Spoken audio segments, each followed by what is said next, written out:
Oui, Christian, je vais juste donner deux chiffres. Là, 300 millions d'armes à feu en circulation aux États-Unis, 30 000 personnes tuées chaque année par une arme à feu. On a senti là, dans les commentaires de Barack Obama de la colère, de l'exaspération aussi sur toute cette question du contrôle des armes à feu. Beaucoup de frustration, vous avez raison, Céline. Ce sera probablement la grande déception de sa présidence, lui qui avait promis de régler ce problème. Il n'aura pas réussi à restreindre la vente et l'accès des armes à feu aux États-Unis. Et ce n'est pas parce qu'il n'a pas essayé. Rappelez-vous, immédiatement après la tuerie de Newtown, où des petits-enfants de 5-6 ans, juste avant Noël, avaient perdu la vie dans une école primaire, le président avait tenté avec le Congrès de faire passer des lois pour limiter l'accès aux armes. Eh bien, ce Congrès, à majorité républicaine, et même plusieurs démocrates avaient refusé ces changements à la loi. Oui, pourtant, on pensait qu'après la mort d'enfants, ça allait se produire et ça ne s'est pas produit.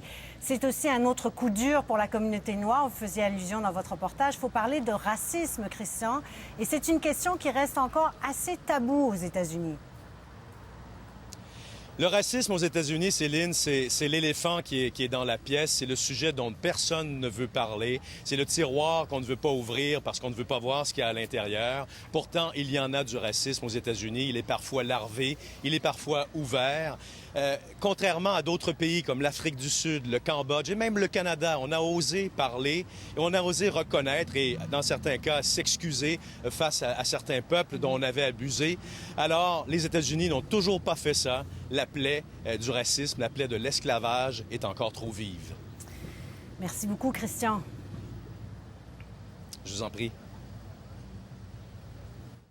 On l'évoquait plus tôt, cette église méthodiste Emmanuel est un lieu emblématique dans l'histoire des Noirs américains.